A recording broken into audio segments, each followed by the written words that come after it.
The autumn morning descended on Atlanta with a crispness that promised change. Officer Sarah Collins adjusted her tactical vest as she stepped out of her patrol unit, her breath visible in the early October air. Beside her, Max emerged with fluid grace. 6 years old, 70 pounds of pure Belgian Malinois precision. His black and tan coat gleamed under the rising sun, and the tactical harness he wore bore the insignia of the Atlanta Police Department K-9 unit. "Ready, boy?" Sarah asked, her voice carrying the warmth reserved only for her four-legged partner. Max's ears perked forward, his dark eyes scanning the neighborhood with professional intensity. They'd patrolled the Riverside district together for 6 years, long enough for Sarah to trust Max's instincts more than her own sometimes, long enough to know when something felt wrong. The neighborhood stretched before them in shades of worn-down dignity. Houses that had seen better days stood shoulder to shoulder, their paint peeling like old skin. Chain-link fences guarded small yards where children's toys lay scattered among overgrown grass. This wasn't the Atlanta tourists saw, no gleaming skyscrapers or bustling convention centers. This was the Atlanta that struggled, that survived, that too often went unnoticed. Sarah's radio crackled. "Unit 7-3, status check. Unit 7-3, 10-8 on Riverside Patrol." "All clear," Sarah responded, clipping the radio back to her shoulder. They walked their usual route. Down Martin Street, past the corner store with bars on its windows, past the community center that had closed for lack of funding. Max maintained his position at Sarah's left side, his nose working constantly, processing 1,000 scents that told stories Sarah could never fully understand. It was when they reached the intersection of Riverside and Polk that Max's body language shifted. His ears swiveled back, then forward. A low whine emanated from deep in his chest, not a warning, but concern. Sarah's hand instinctively moved to her service weapon, her eyes scanning for threats. That's when she saw her. A little girl, no more than 7 years old, stood at the corner. She wore a pink jacket that had seen too many winters, jeans with carefully patched knees, and sneakers held together with duct tape. Her dark hair was pulled back in 2 pigtails, one slightly crooked. But it was her face that stopped Sarah cold, tear-streaked, eyes red and swollen, lips trembling as she fought to keep from crying. The girl's gaze locked onto Sarah's uniform, then dropped to Max. For a moment, fear flickered across her features. Then, something shifted. The girl took a hesitant step forward. "Officer?" Her voice was barely above a whisper. Sarah immediately knelt to the girl's level, making herself less imposing. Max sat without command, his tail still, his posture calm and reassuring. 6 years of training with children had taught him how to be gentle. "Hey there," Sarah said softly, her green eyes meeting the child's. "What's your name?" "Emma." The girl wiped her nose with her sleeve. "Emma Rodriguez." "Hi, Emma. I'm Officer Collins, and this is Max." Sarah gestured to her partner. "Are you okay? Where are your parents?" Emma's eyes filled with fresh tears. "Mama had to leave for work early. She works at the hospital, cleaning. She leaves at 5 in the morning." The words tumbled out in a rush. "I'm supposed to walk to school by myself, but I can't. Not today." Sarah's instincts sharpened. "Why not today, Emma?" The girl's small hands twisted the hem of her jacket. She glanced over her shoulder, then back at Sarah. Would you walk with me? To school? Please." It was a simple request, the kind a child might make out of loneliness or fear of bullies. But something in Emma's tone, in the way her eyes kept darting to the shadows between buildings, set off alarms in Sarah's mind. "Of course I can," Sarah said, standing. She spoke into her radio. "Dispatch, Unit 7-3. Be advised, I'm escorting a minor to school. Riverside Elementary. Should take about 15 minutes. Copy that, 7-3. Emma's relief was palpable. Her shoulders dropped, and she managed a small, trembling smile. "Thank you." They began walking. Emma positioned herself between Sarah and Max, close enough that her shoulder occasionally brushed against Sarah's leg. The elementary school was 8 blocks away, normally a straightforward walk through a neighborhood Sarah knew intimately. But now, seeing it through Emma's eyes, through the lens of whatever fear gripped this child, Sarah noticed things she'd overlooked before. A white van parked across from the school bus stop, engine running, windows tinted dark. She made a mental note of the license plate. 2 men standing outside the corner store, not buying anything, just watching. Their eyes tracked Emma as they passed. Max noticed too. His body tensed, his gait becoming more purposeful. He positioned himself on Emma's other side, creating a protective triangle. "Emma," Sarah said carefully, keeping her voice conversational, "what made you scared to walk to school today?" The girl was quiet for a long moment. They passed a house with a rusted swing set in the yard, chains creaking in the morning breeze. "There are men," Emma finally said, her voice so quiet Sarah had to lean down to hear. "They're always around. They talk to kids. They offer things." Sarah's jaw tightened. "What kind of things?" "Candy. Money. Sometimes they say they know our parents, that they can help our families get jobs." Emma's voice wavered. "My friend Lucia, she talked to them. She said they were nice, that they promised her mama could work somewhere that paid more money, and then..." "And then what, Emma?" "She didn't come to school anymore. Her mama says she went to live with relatives in another state, but..." Emma looked up at Sarah with eyes too old for her face. "Lucia told me the day before that she didn't have any relatives anywhere else. She said it was just her and her mama." Sarah's blood ran cold. She'd heard the reports, seen the statistics. Human trafficking wasn't some distant problem. It was here, in her city, in neighborhoods exactly like this one. But statistics were abstract. Emma was real. They turned onto Harrison Avenue. The elementary school came into view, a single-story brick building that had stood for 50 years, its playground equipment outdated but well-maintained. Children were arriving now, some with parents, some in small groups, some alone like Emma. "How many other kids have disappeared?" Sarah asked. Emma counted on her fingers. "Lucia 2 months ago, Jamal from 5th grade, maybe in June, and Sarah, not you, another Sarah, last year before Christmas." She looked up at the officer. "Nobody really talks about it. Mama says I shouldn't ask questions, that it's not safe, but I'm scared. I don't want to disappear." They were a block from the school when Max suddenly stiffened. His nose worked the air, processing something that made him lean protectively closer to Emma. Sarah followed his gaze.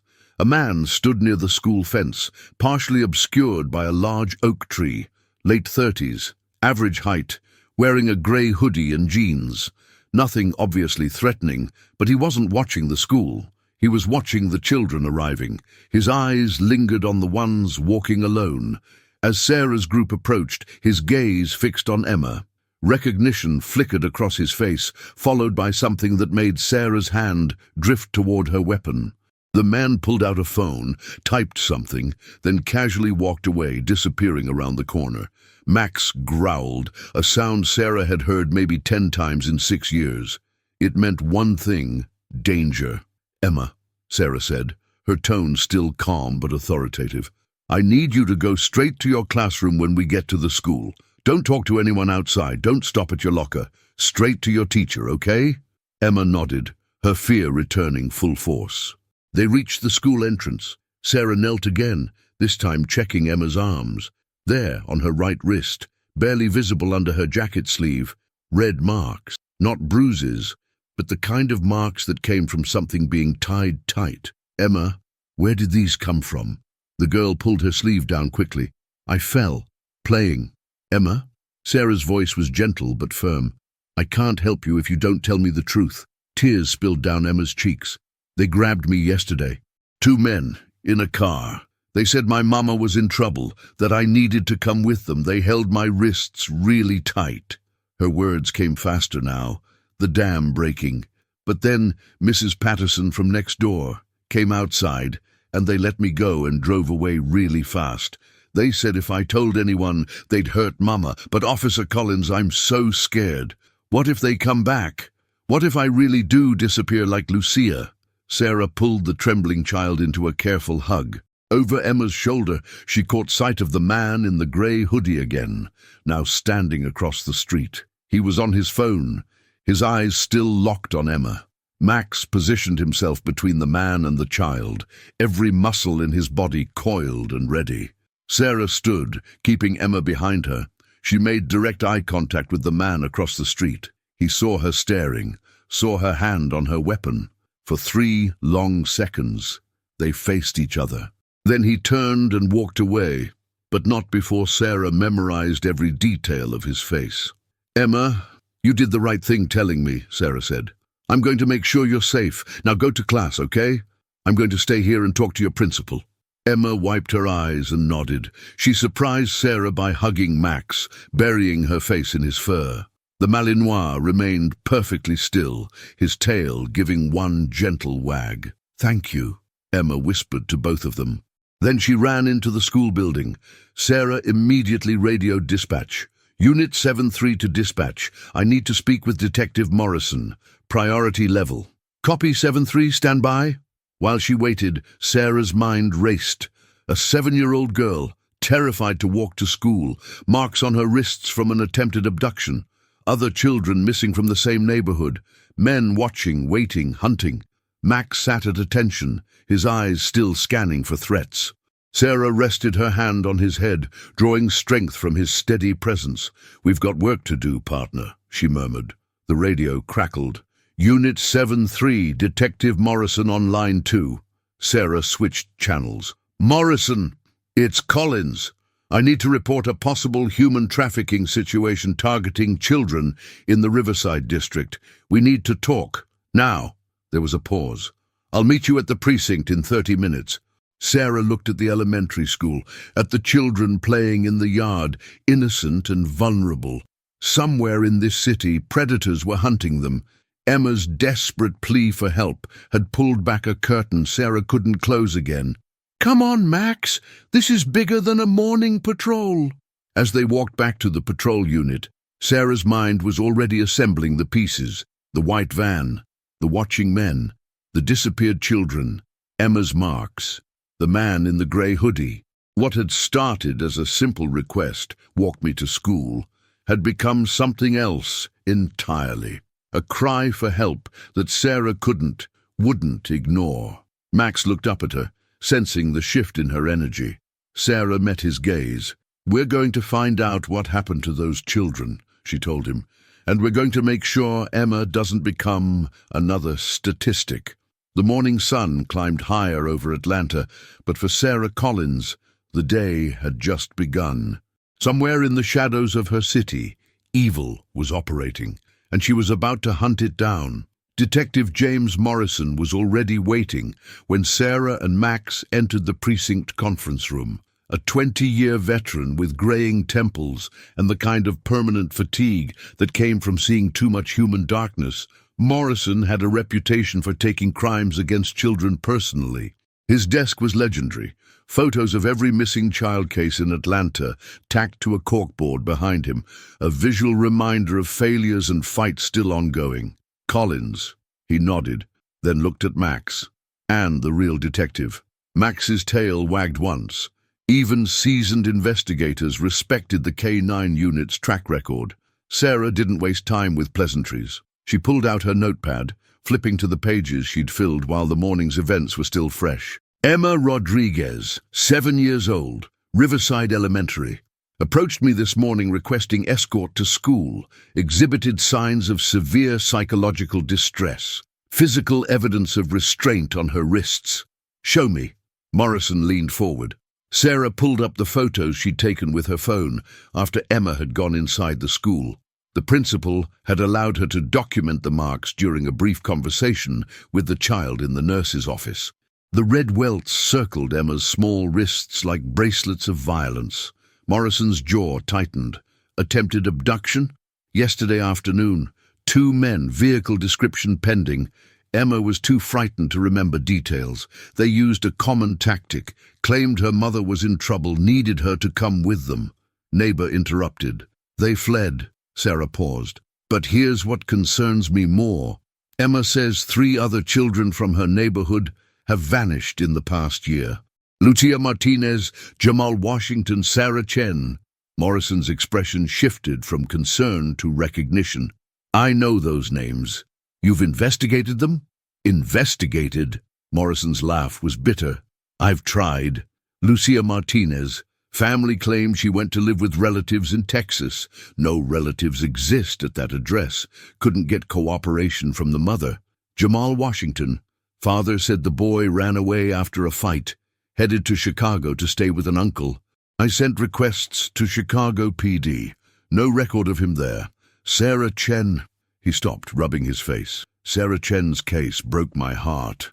Mother reported her missing, then 48 hours later recanted. Said Sarah had gone to a special school in California. Showed me documentation, enrollment papers, the whole thing.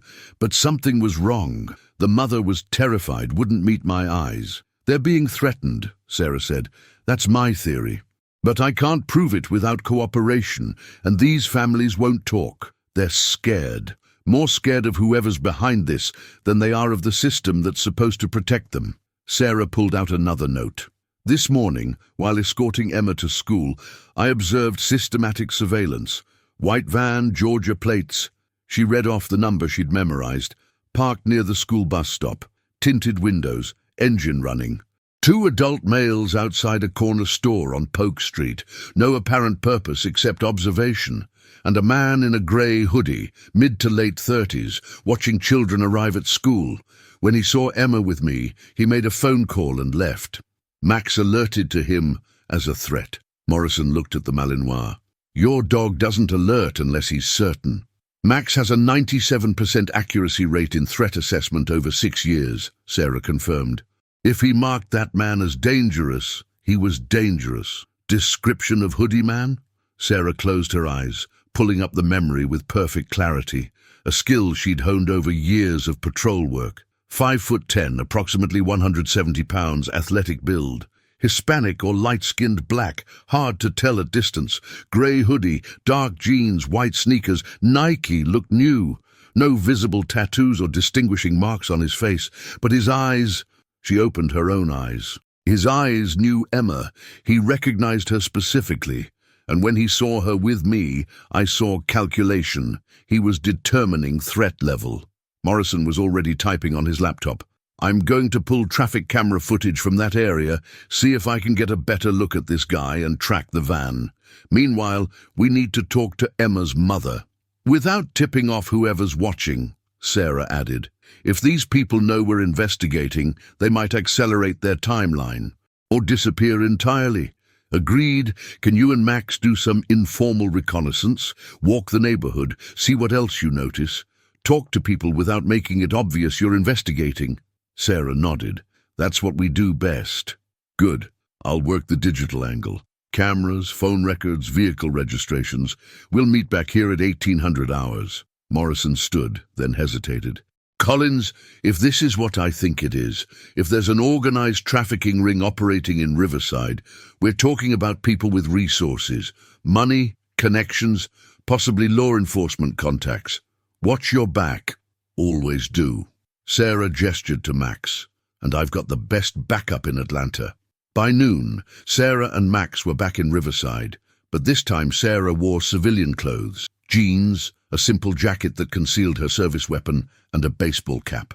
Max wore a regular collar instead of his tactical harness, though the trained eye could still spot him as a working dog by his posture and the way his eyes constantly scanned. They started at the community center, a building that had once served as the neighborhood's heart, but now operated on a shoestring budget, open only 3 days a week. Today was one of those days. Inside, elderly residents played dominoes, while a handful of children worked on homework at battered tables. The director, a woman in her 60s named Mrs. Patterson, the same Mrs. Patterson who'd interrupted Emma's attempted abduction, looked up from her desk when Sarah entered. "Help you, officer?" Mrs. Patterson asked. Despite the civilian clothes, she'd recognized Sarah immediately. "How'd you know?" "Been running this center for 32 years.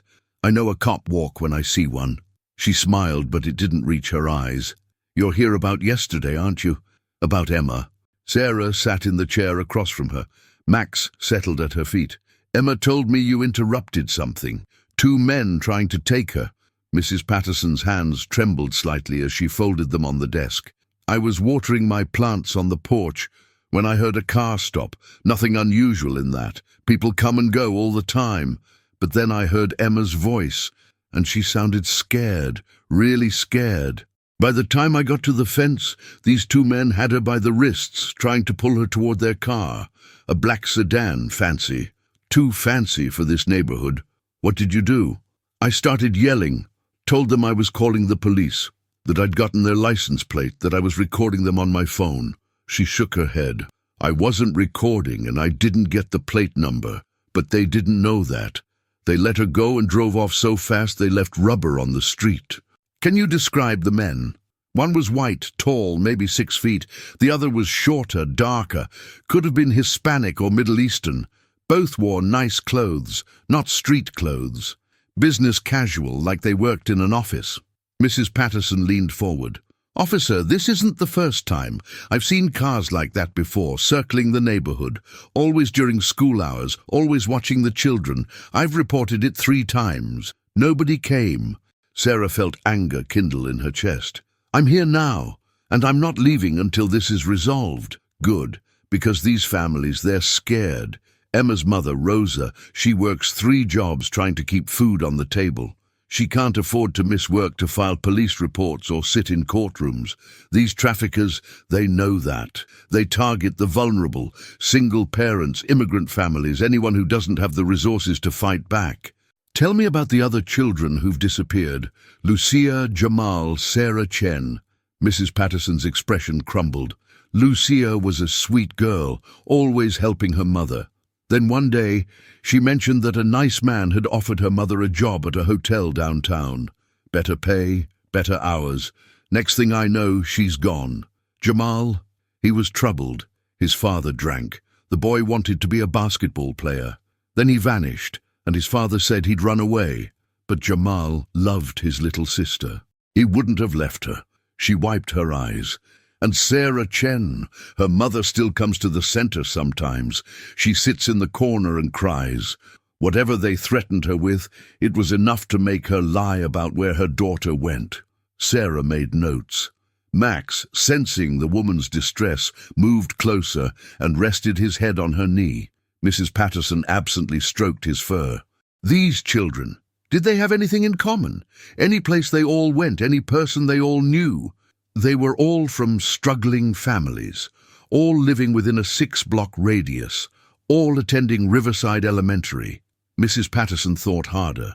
Wait, there was something. A man came around last spring, said he was from a youth mentorship program, offered after-school activities, tutoring, sports coaching, free of charge. He gave out these flyers. She rummaged through her desk drawer and pulled out a crumpled paper. Sarah examined it carefully. Future Leaders Youth Initiative, it proclaimed in cheerful letters. The program promised academic support, athletic training, and career guidance for underprivileged children. A phone number and email address were listed at the bottom. Did any of the missing children participate in this program? I think Lucia did. Maybe Jamal, too. I can't remember about Sarah Chen. Sarah photographed the flyer with her phone. I'm going to need to keep this. Take it. If it helps find those babies, take whatever you need. They talked for another 20 minutes. Mrs. Patterson provided names of other families who might know something. Locations where suspicious vehicles had been seen. Times when strange men had been spotted near the school. Sarah absorbed every detail, building a mental map of the trafficking network's hunting ground. As they left the community center, Sarah's phone buzzed. A text from Morrison, got footage. You need to see this. Back at the precinct, Morrison had set up multiple screens showing traffic camera footage from various angles around Riverside Elementary. Sarah and Max stood behind him as he navigated through the files. Watch this, Morrison said, pulling up footage from yesterday afternoon. This is Polk Street, 2 blocks from where Emma was grabbed. The video showed the black sedan Mrs. Patterson had described. It moved slowly down the street, then stopped near a group of children walking home from school. The driver, the tall white man Mrs. Patterson mentioned, rolled down his window and appeared to be talking to the kids. Most ignored him, but one girl, maybe 9 years old, approached the car. Sarah's hands clenched. Please tell me she didn't get in. Watch. The girl talked to the driver for about 30 seconds, then shook her head and walked away. The car followed her slowly for another block before turning off. That's predatory stalking behavior, Sarah said. Classic grooming approach. He's testing responses, seeing who's vulnerable. Now watch this. Morrison switched to footage from this morning. The white van Sarah had noted appeared on screen, parking near the school bus stop at 7:42 a.m. It sat there, engine running, until 8:15 a.m. when school started. Then it drove away. Same van has been parking in that spot or similar locations around the school for the past 3 weeks. Different times, but always when children are arriving or leaving. Please tell me you ran the plates. Registered to a shell company. Address is a UPS store in Buckhead. Company name is Evergreen Services LLC. Paperwork filed 6 months ago. The listed owner is... He pulled up another screen. David Chen. Related to Sarah Chen? Father. Reported missing 2 months ago. His wife told police he'd gone back to China for family emergency. Never came back. Sarah's blood ran cold. They're using the victims' families as cover, forcing them to participate in the infrastructure, or killing them and stealing their identities. Morrison's voice was grim. I've got a warrant request filed for financial records on Evergreen Services LLC. Should have approval by tomorrow, but here's the kicker. He pulled up one more screen. I ran facial recognition on your grey hoodie guy from this morning. Nothing in criminal databases, but I expanded the search to social media and public records. A photo appeared. The same man, no hoodie this time, wearing a suit and standing in front of what looked like an office building. The caption read, Marcus Daniels, Community Outreach Coordinator, Future Leaders Youth Initiative. The same youth program from Mrs. Patterson's flyer. Sarah stared at the screen. They're not just hunting random children, they've built an entire infrastructure, a youth program that gives them access, vehicles registered to victims' families, probably safe houses, transportation networks, buyers. We're talking about a sophisticated criminal organization, Morrison finished, and if they've been operating in Riverside for a year without anyone stopping them, they either have protection or they're very good at hiding. Max, who'd been lying quietly beside Sarah, suddenly stood. His ears went forward, and he moved to the conference room door, a low whine building in his throat. Sarah's hand moved to her weapon. Max never does that unless... The door opened. Captain Rodriguez, head of the K-9 unit and Sarah's direct supervisor, entered, but his expression made Sarah pause. Collins, Morrison, we need to talk. Close the door. Once they were sealed in, Rodriguez sat heavily. I just got a call from the chief's office. There's been a complaint filed against you, Sarah. Harassment, filed by a Marcus Daniels, representing the Future Leaders Youth Initiative. He claims you followed him this morning, intimidated him, and made false accusations about his youth program. Sarah's jaw dropped. That man was stalking a child. He specifically targeted Emma Rodriguez. He says he was conducting community outreach, and you misinterpreted his presence. He's got documentation showing he had every right to be near that school. Rodriguez rubbed his face. Chief wants you to back off. Says we can't harass legitimate community organizations without evidence. Captain, that man is part of a trafficking ring. Then prove it, but prove it without giving them grounds to file a lawsuit or get our entire investigation thrown out. Rodriguez stood. I'm not telling you to stop investigating. I'm telling you to be smart about it. Build the case properly, because if this is what you think it is, and these people have enough juice to get the chief's office calling me, we're dealing with something bigger than street-level criminals. After Rodriguez left, Sarah and Morrison sat in silence. Max returned to Sarah's side, pressing against her leg. They know we're investigating, Morrison finally said. They've already made a counter-move. Then we can't do this officially. Not yet. Sarah looked at Max, then at Morrison. But unofficially, Max and I are going to take some personal time, do some off-duty community engagement in Riverside, just a cop and her dog walking the neighborhood. Morrison smiled grimly. And if you happen to observe suspicious activity during your personal time, then I'd have a civic duty to report it, wouldn't I? Be careful, Sarah. These people have already made children disappear. They won't hesitate to make a cop disappear too. Sarah stood, Max rising beside her. Let them try. Max and I have been in tight spots before, and we've never failed to protect the innocent yet.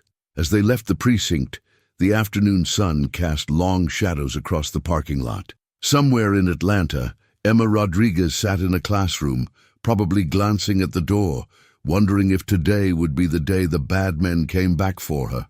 Somewhere, Lucia Martinez, Jamal Washington, and Sarah Chen existed, or didn't, victims of a machine that consumed children and destroyed families. Sarah looked down at Max.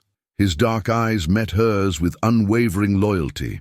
Tomorrow morning we go back, she told him, and we don't stop until every one of those children is found, until every one of those predators is behind bars. Max's tail wagged once.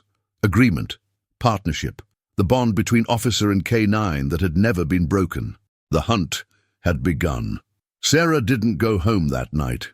Instead, she and Max sat in her personal vehicle, a nondescript grey Honda Civic, parked 3 blocks from Emma Rodriguez's apartment building.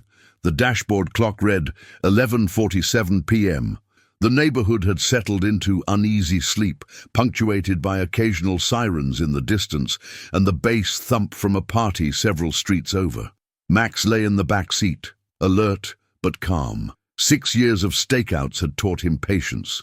Sarah sipped cold coffee and reviewed her notes under the dim dome light. She'd spent the evening doing what Morrison called deep background, the kind of investigation that didn't require warrants or official paperwork, just time and determination.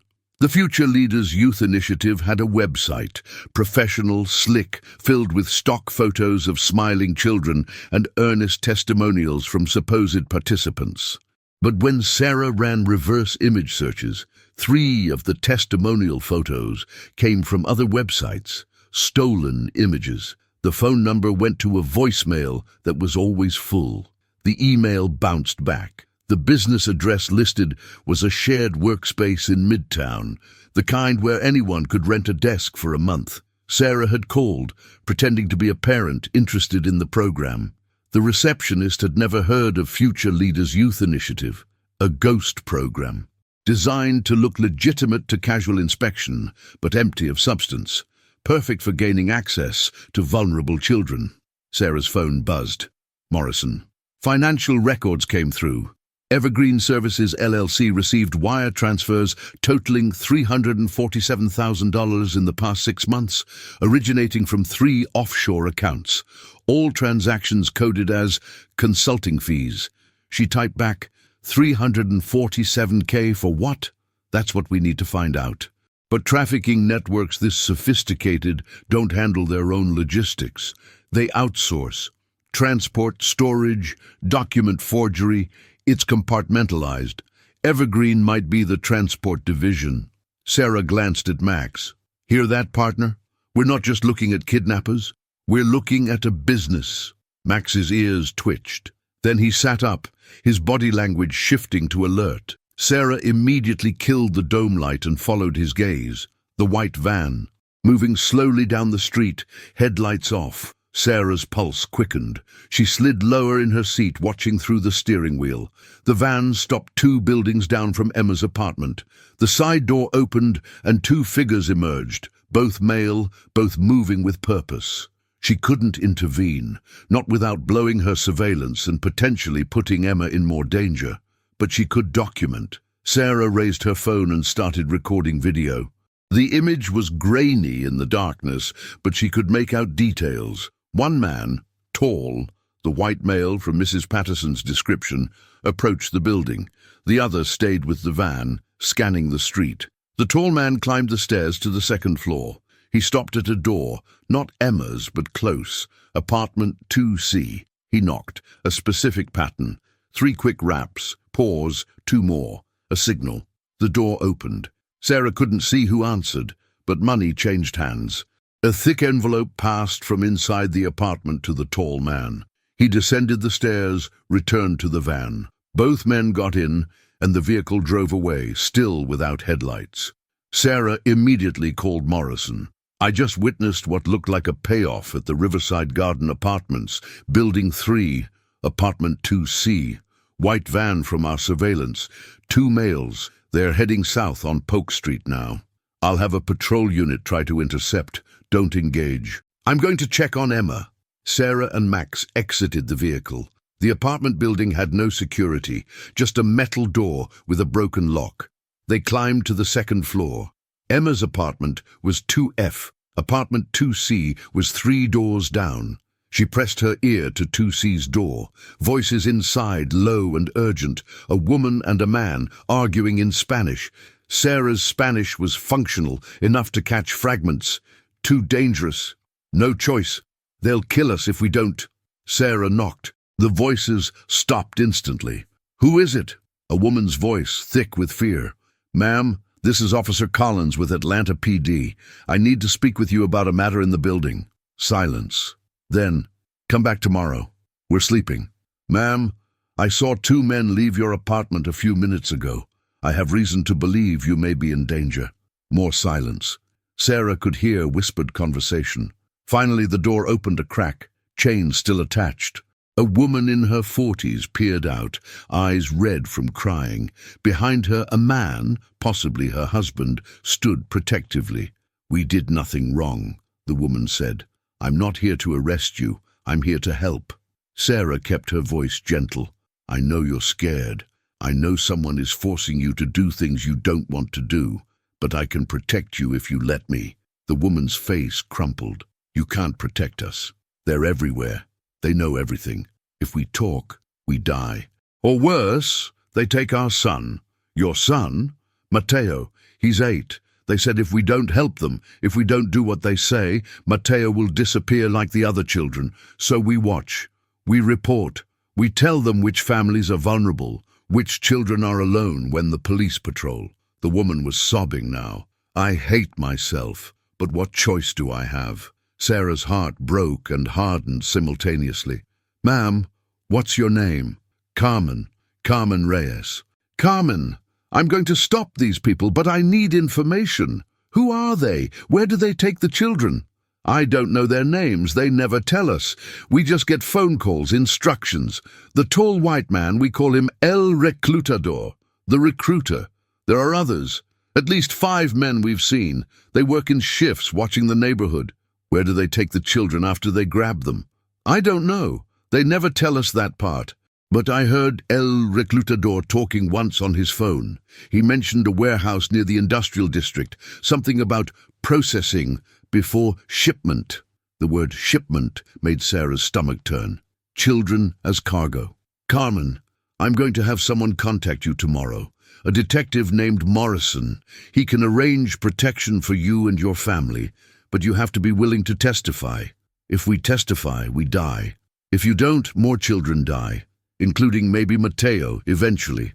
These people don't keep their promises. They're using you, and when you're no longer useful, they'll dispose of you too. Sarah let that sink in. Help me stop them. Let me save your son by saving the other children. Carmen looked at her husband. A silent communication passed between them. Finally, the man nodded. Okay, Carmen whispered. We'll help, but please, keep Mateo safe. I promise. Sarah left her card with them and headed to Emma's door. She knocked gently. No answer. She knocked again, anxiety rising. Then the door opened, revealing Rosa Rodriguez in a worn bathrobe, eyes wide with fear. Officer, what's wrong? Is Emma? Emma's fine. I'm just checking on you both. May I come in? Rosa hesitated, then opened the door wider. The apartment was small but immaculately clean. Emma slept on a fold-out couch in the living room, clutching a stuffed rabbit. Max immediately moved to check on her, his nose working to assess her condition. Satisfied she was safe, he returned to Sarah's side.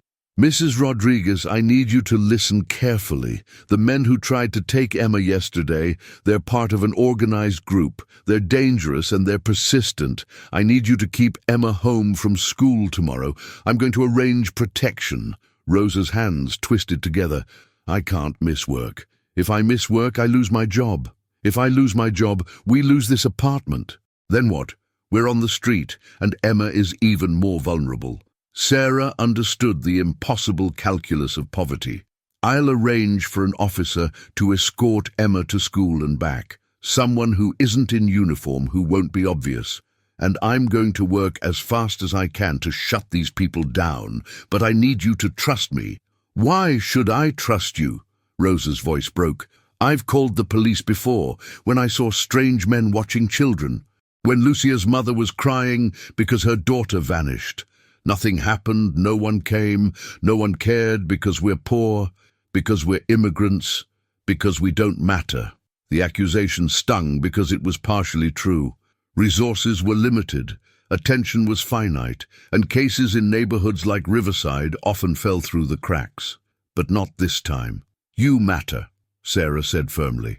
Emma matters. Every child in this neighborhood matters. And I'm not leaving until this is finished. That's a promise.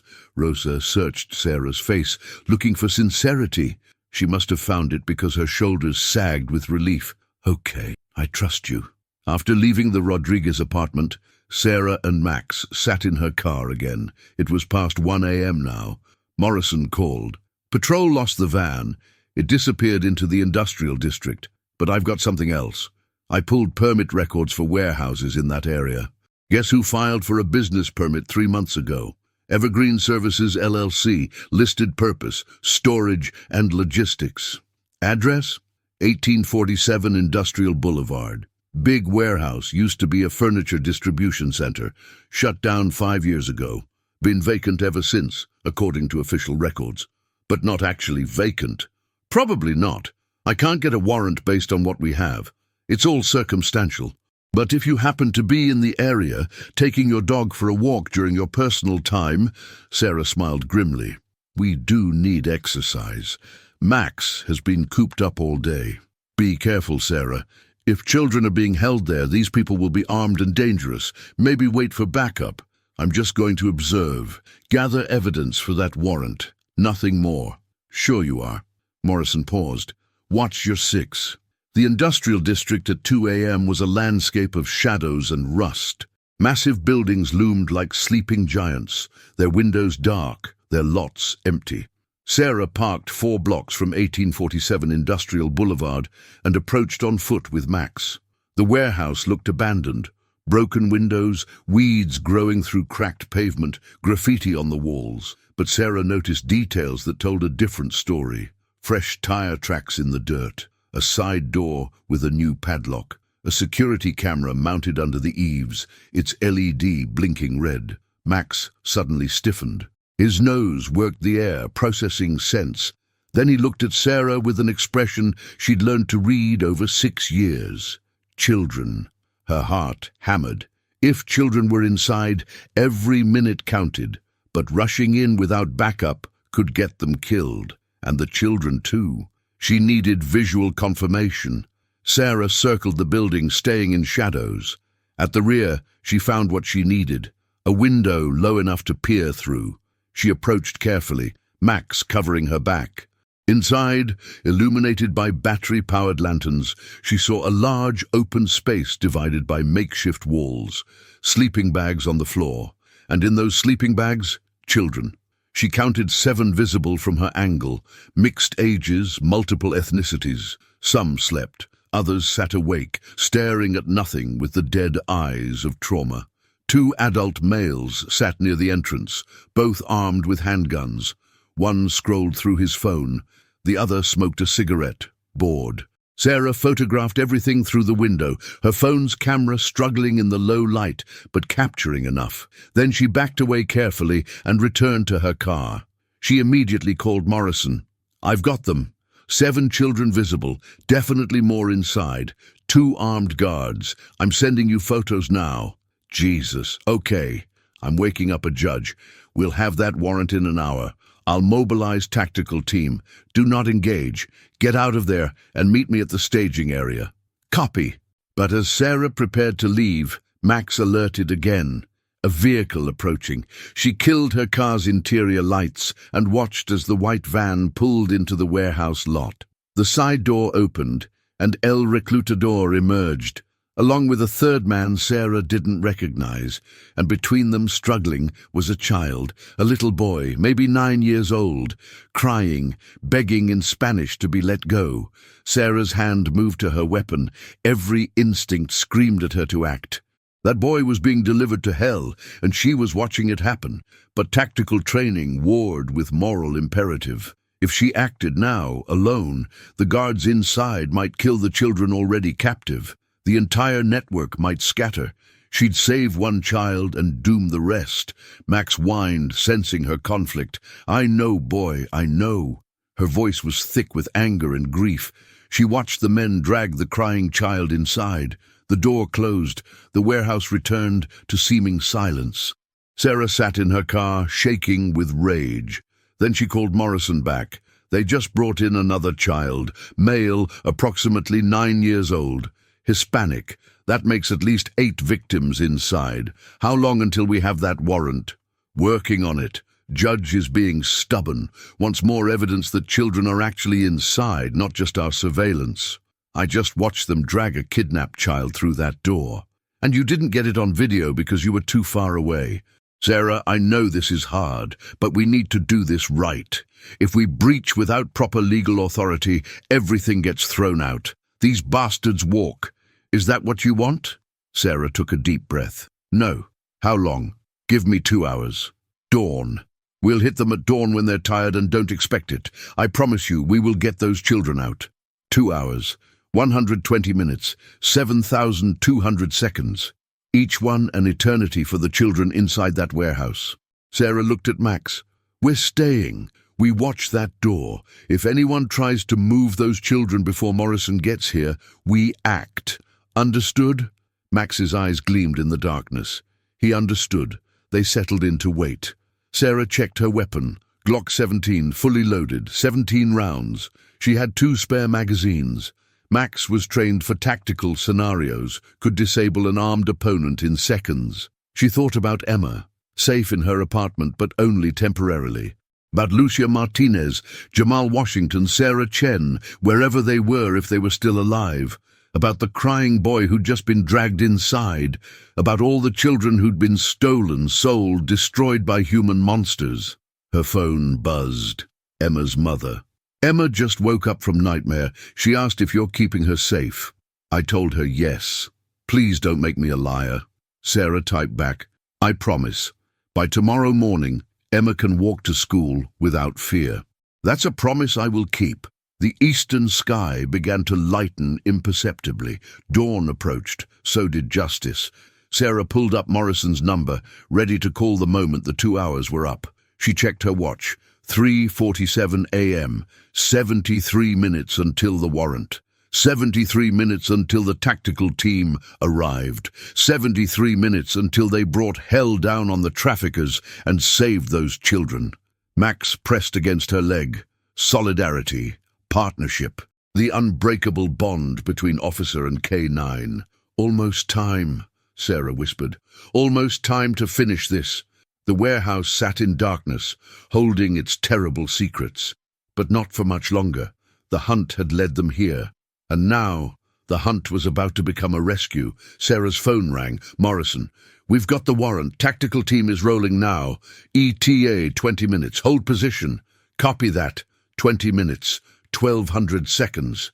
Sarah counted everyone. The tactical team arrived in darkness, 6 vehicles rolling silent through the industrial district with headlights off. Sarah watched from her position as heavily armed officers in body armor emerged like shadows, spreading out to surround the warehouse at 1847 Industrial Boulevard. Morrison approached her position, wearing tactical gear and carrying an AR-15. Status? He asked quietly. No movement in the past hour. 2 guards visible through the east window, still armed. I counted 8 children minimum, possibly more in areas I couldn't see. Sarah's voice was steady, despite the adrenaline coursing through her system.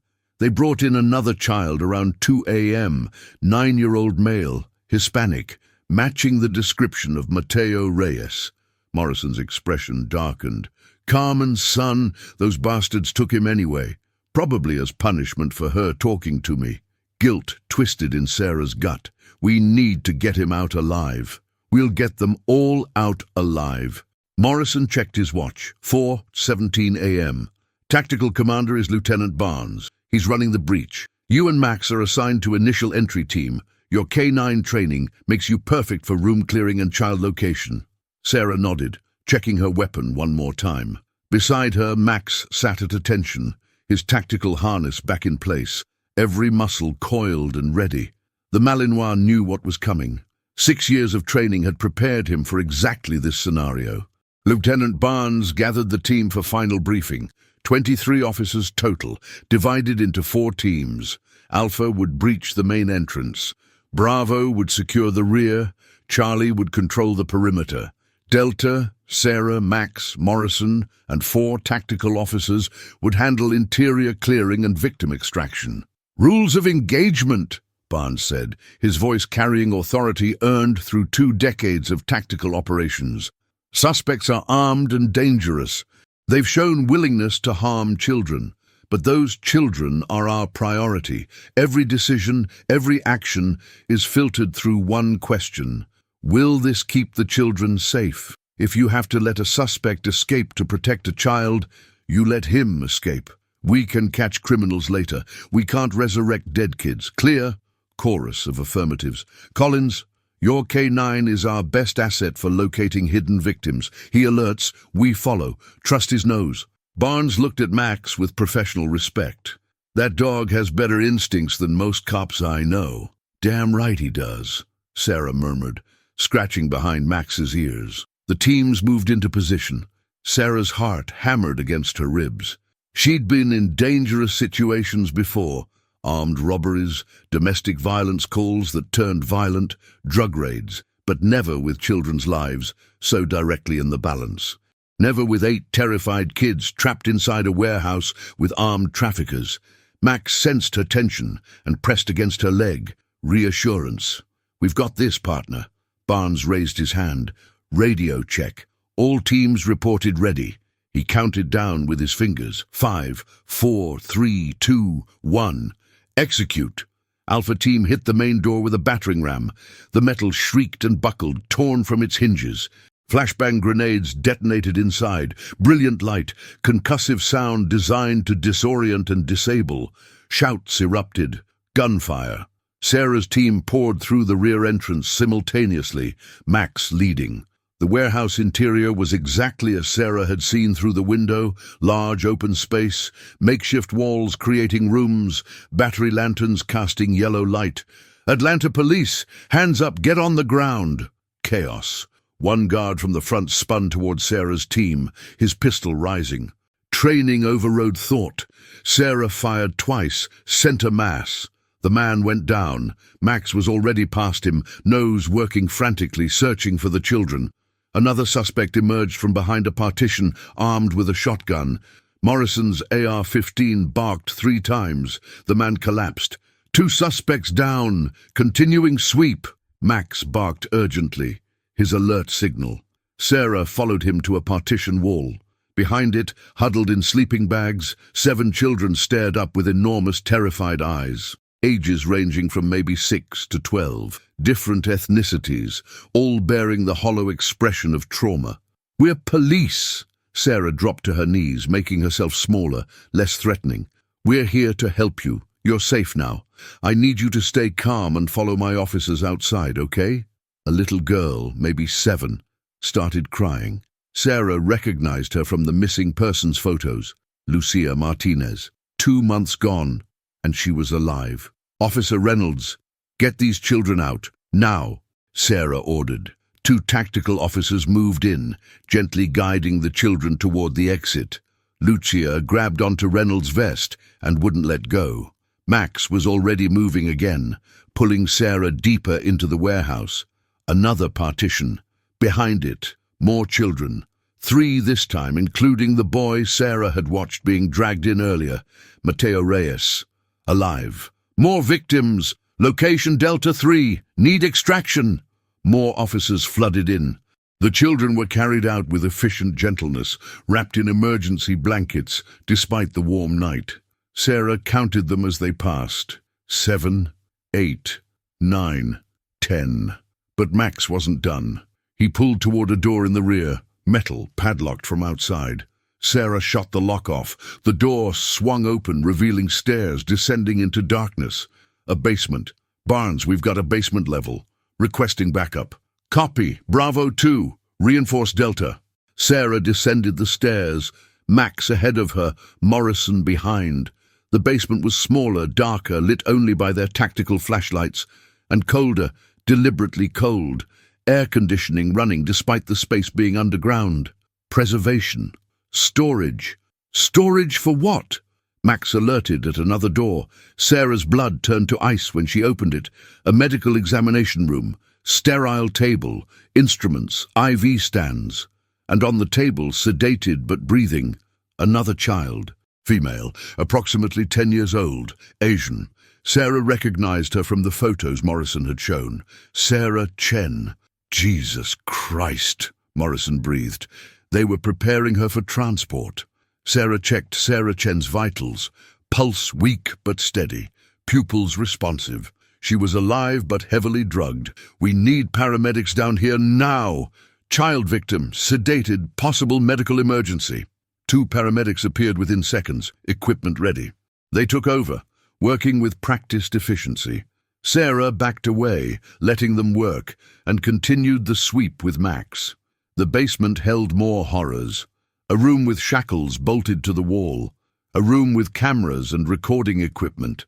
Sarah didn't want to think about what they'd recorded. A room with file cabinets containing documents, passports, birth certificates, medical records, all forged, all bearing the faces of stolen children with new names, new identities.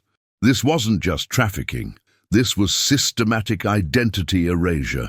These children were being transformed into products, stripped of their histories, prepared for sale to the highest bidder. Max led her to one final room. This one was locked with a deadbolt from the outside. Sarah kicked it open. Inside, sitting on a cot, was a teenage girl, maybe 15. She looked up at Sarah with eyes that had seen too much. "Are you real?" the girl asked in heavily accented English. "Or am I dreaming again?" "I'm real. I'm Officer Sarah Collins, Atlanta PD. What's your name?" I don't remember. They gave me pills. They made me forget." The girl started crying. "I've been here so long. How long? Days? Months? I don't know anymore." Sarah's rage threatened to overwhelm her tactical discipline. She knelt beside the girl. "You're safe now. We're getting you out. All of you." "There are more," the girl whispered. "In the other warehouse, the one near the airport. They move us around. This is just one place." Sarah's blood froze. "Another warehouse?" "Yes, bigger. Maybe 20 children there. Maybe more. They move us every few weeks so police can't find us. But they always bring us back here for processing." The girl's voice broke. "Please don't let them take me back." "Never. I promise you, never." Sarah radioed Barnes. "Lieutenant, suspect in custody is reporting a second location. Warehouse near Hartsfield-Jackson. Possibly 20 additional victims." Static. Then Barnes's voice, tight with controlled fury. "Copy that. I'm calling in FBI. This is bigger than we thought." Sarah helped the teenage girl stand. Her legs were weak from disuse. Morrison supported her other side. Together, they brought her out of the basement, up the stairs, into the warehouse where dawn light was beginning to filter through broken windows. Outside, the scene was organized chaos. Children wrapped in blankets, being checked by paramedics. Officers securing suspects in handcuffs. The 2 guards Sarah and Morrison had shot were both alive, being treated before transport to the hospital and then prison. 3 more suspects had been captured attempting to flee, but El Reclutador, the tall white man, the primary operator, was missing. "Where's the main suspect?" Sarah demanded. "The tall white male, mid-40s, approximately 6 feet. Barnes shook his head. "Must have escaped during initial breach. We've got patrols searching the area, but..." Gunfire erupted from the east side of the building. Officers scattered, weapons drawn. A figure emerged from behind a dumpster, running toward a vehicle, the white van. El Reclutador. He was fast and he was armed. He fired wildly behind him as he ran, keeping officers pinned down. He was going to escape, unless... "Max! Chase! Take down!" The Malinois exploded into motion. 70 pounds of trained precision, accelerating to 30 miles per hour in seconds. El Reclutador heard the thunder of paws on pavement and turned, bringing his weapon around. He never had a chance to fire. Max launched, a perfect trajectory, 70 pounds of muscle and determination. His jaws clamped onto El Reclutador's gun arm. The weapon discharged skyward as man and dog went down in a tangle. The gun skittered away across pavement. Sarah was there in seconds, weapon trained on the suspect. "Hands behind your head! Now!" El Reclutador complied, screaming in pain from Max's bite. The Malinois held him pinned, growling, waiting for Sarah's command. "Out, Max! Good boy, out!" Max released and backed away, standing guard over the suspect. Sarah zip-tied El Reclutador's hands behind his back while Morrison covered her. The man's arm was bleeding from the bite. Not serious, but painful. "You broke my arm, you bitch. That animal attacked me." "That animal is a sworn officer of the Atlanta Police Department," Sarah said coldly. "And you're under arrest for kidnapping, human trafficking, child endangerment, assault with a deadly weapon, and about 50 other charges I'm going to enjoy filing. You have the right to remain silent. I suggest you use it." El Reclutador glared at her with pure hatred. "You have no idea who you're messing with. The people I work for, they'll make you disappear, you and that mutt." Sarah leaned in close. "Try it. I'd love the excuse." Officers hauled him away. Sarah knelt beside Max, checking him for injuries. He was fine, not a scratch. She hugged him, pressing her face into his fur. "Good boy, such a good boy. You saved those children. You saved all of them." Max's tail wagged, and for a moment the horror of the night receded. They'd done it. They'd actually done it. The sun rose fully now, bathing the industrial district in golden light. Paramedic units transported the rescued children to Grady Memorial Hospital for examination and care. 12 victims total from this warehouse, 12 lives saved. 12 children who would get the chance to go home, to heal, to live. But the teenage girl's words echoed in Sarah's mind. Another warehouse. 20 more children. The nightmare wasn't over. Morrison approached, looking exhausted, but grimly satisfied. "FBI is taking lead on the second location. They're mobilizing now. And we've got 5 suspects in custody who are suddenly very eager to talk in exchange for reduced sentences." "What about the higher-ups, the people funding this operation?" "That's going to take time. These networks have layers of protection, shell companies, offshore accounts, corrupt officials, but we've got the evidence now." Morrison gestured to boxes being loaded into evidence vans. "Financial records, communications, videos, documents, it's all there. We're going to tear this operation apart from the inside out." Sarah looked at the warehouse, at the place where children had been held captive, where their identities had been erased, where they'd been prepared for sale like merchandise. Rage and grief warred in her chest. "How many children do you think they sold before we found this place?" she asked quietly.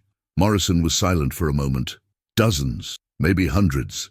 But because of you, because you listened to one scared little girl who asked you to walk her to school, we're going to save the ones still alive, and we're going to make sure this never happens in Atlanta again." Sarah's phone buzzed. Emma's mother. "Is it over? Can Emma go to school today?" Sarah thought about the second warehouse, about the network still operating, about the predators still hunting. It wasn't over. Not completely. But Emma could walk to school without fear today. That was something. She typed back, "Yes. It's over. Emma is safe. Tell her Max says hello." The response came immediately. "She wants to know if you'll still walk with her sometimes, just because she likes you, not because she's scared." Sarah smiled through tears she hadn't realized were falling. "Tell her I'd love to. Every day if she wants." Max leaned against her leg. The sun climbed higher. Around them, officers worked the scene with professional precision, cataloguing evidence, processing suspects, ensuring every detail was documented for the prosecutions that would follow. Sarah looked at her partner. "Ready to go home, boy? You've earned rest." But even as she said it, she knew neither of them would rest. Not while that second warehouse existed, not while 20 children waited for rescue, not while predators still hunted in the shadows of Atlanta. The hunt wasn't over. It had only just begun, but today, at this moment, they'd won. 12 children would see their families again. 12 futures had been saved from darkness, and somewhere in Riverside, a 7-year-old girl named Emma could walk to school without fear. That was worth everything. 3 weeks after the warehouse raid, Sarah stood in the Atlanta Police Department headquarters, wearing her dress uniform. The navy blue fabric was crisp, her badge polished to mirror brightness, her shoes gleaming. Beside her, Max sat at perfect attention, his own K9 medal pinned to his tactical harness. The conference room was packed with brass, media, city officials, and families. So many families. Chief Williams approached the podium, his weathered face showing rare emotion. "We're here today to honor extraordinary courage. 3 weeks ago, Officer Sarah Collins and her K9 partner Max did what good police work is supposed to do. They listened to a child's cry for help. That simple act of compassion led to the dismantling of the largest human trafficking network Atlanta has seen in 2 decades. Sarah's mind drifted back over those 3 weeks. The coordinated FBI raid on the second warehouse near Hartsfield-Jackson Airport. 23 more children rescued, including Jamal Washington, alive after 7 months in captivity. The arrest of Marcus Daniels, whose Future Leaders Youth Initiative had been nothing but a hunting ground. The financial investigation that traced money through offshore accounts to 3 prominent Atlanta businessmen, now awaiting trial.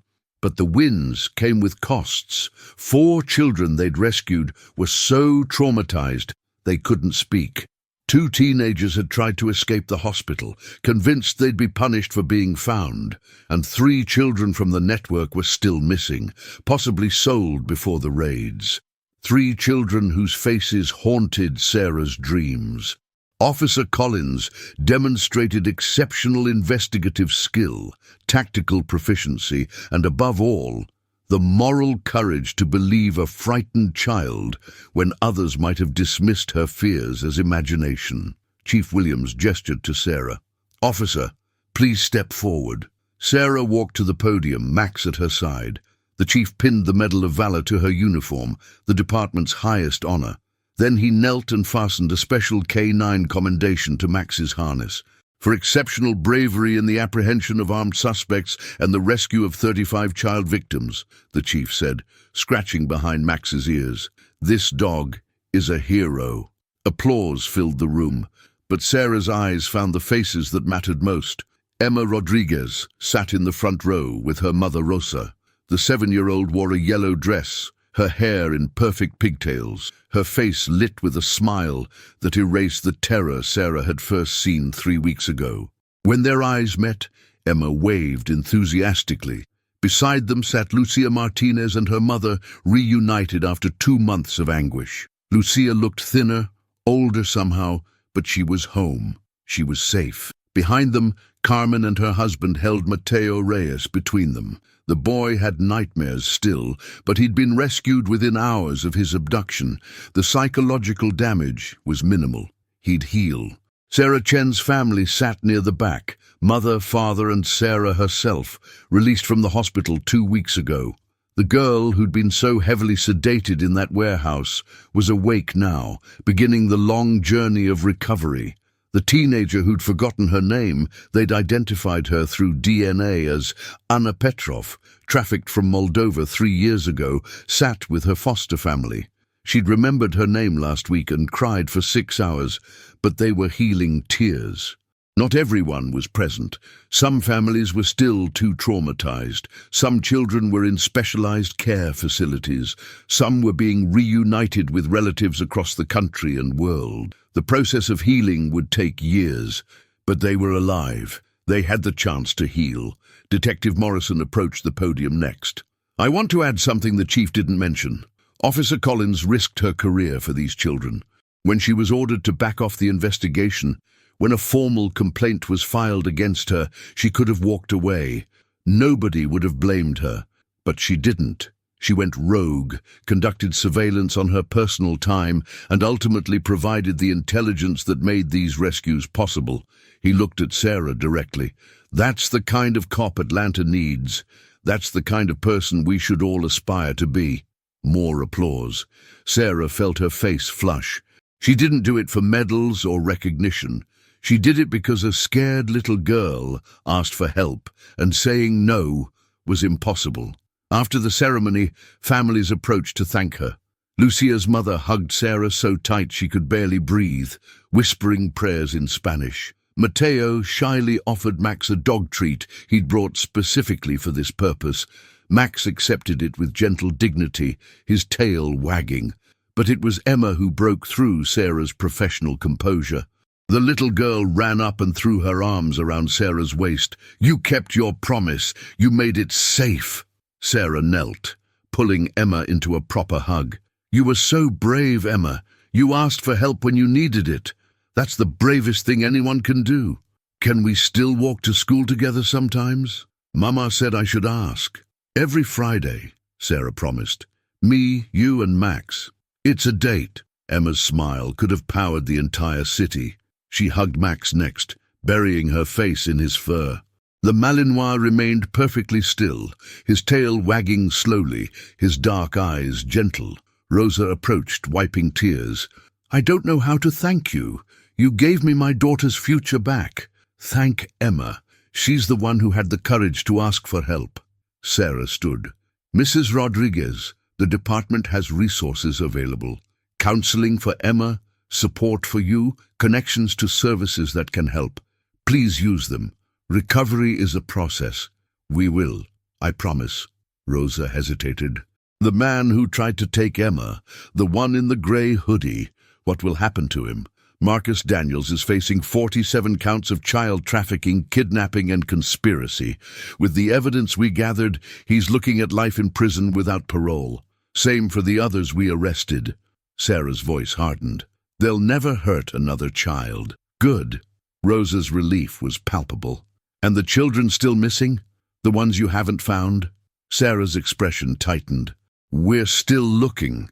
Federal agencies are involved now. Interpol is tracking international connections.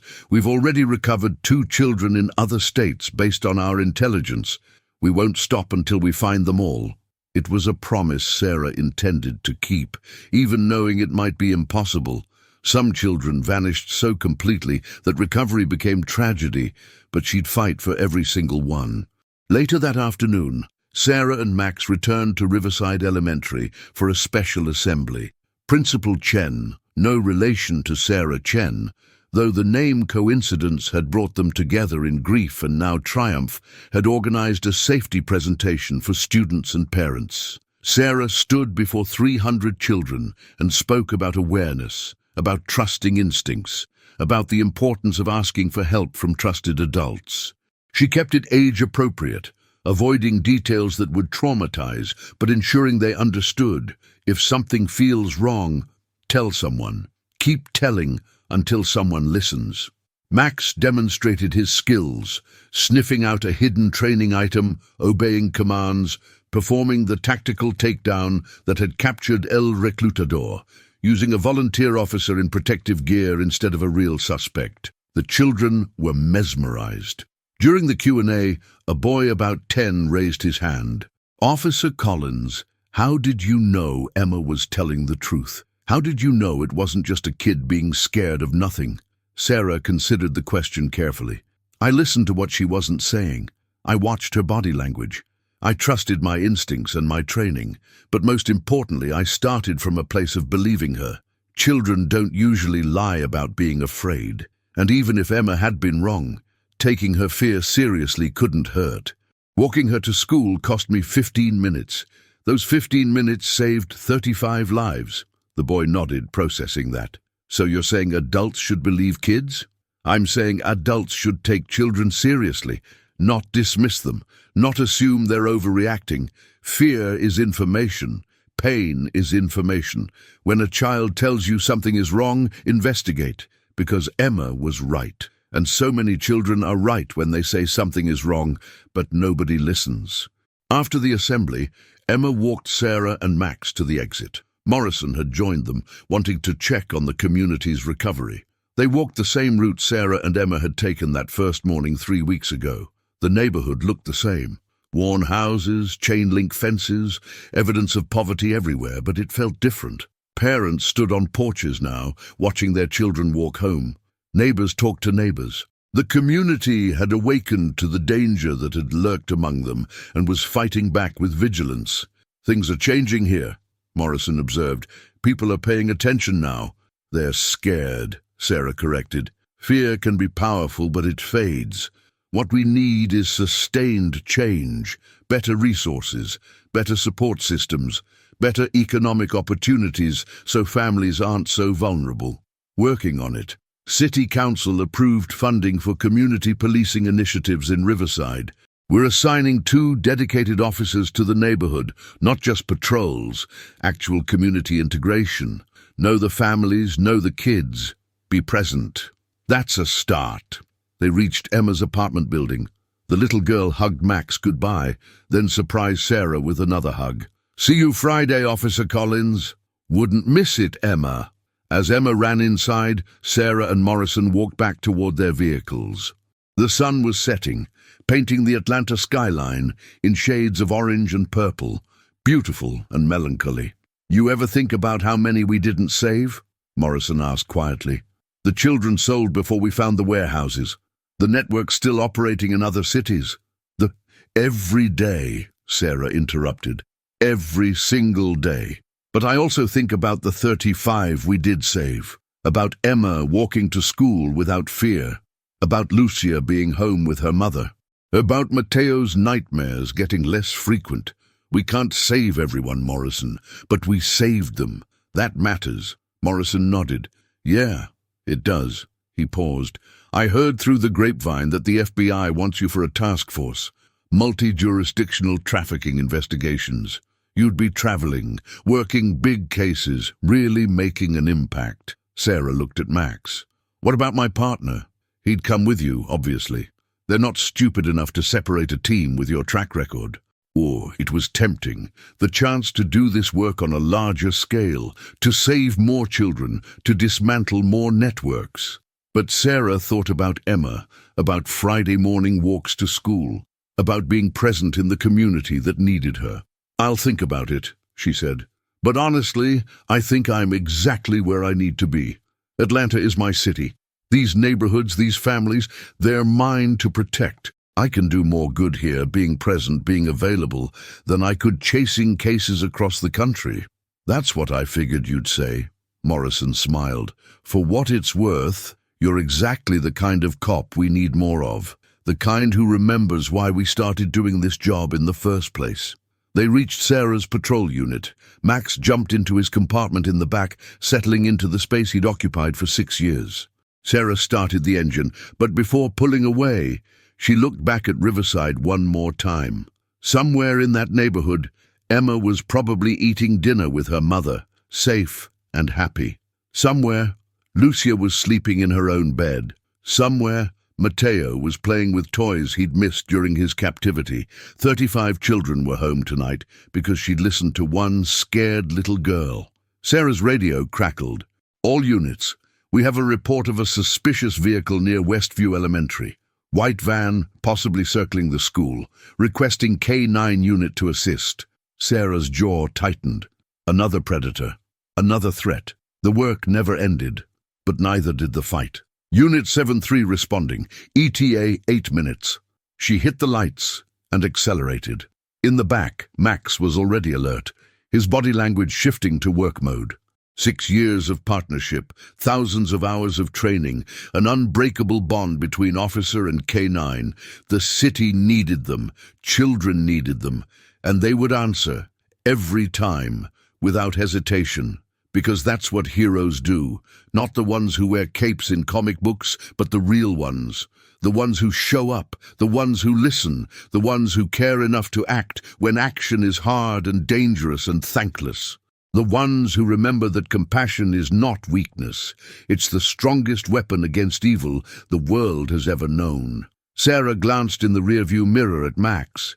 His dark eyes met hers with absolute trust and loyalty. "Ready, partner?" Max's tail wagged once. "Always ready." The patrol unit raced through Atlanta's streets as the sun set completely, darkness falling across the city. But even in darkness, lights still shone. Lights in homes where children slept safe. Lights in hospitals where healing happened.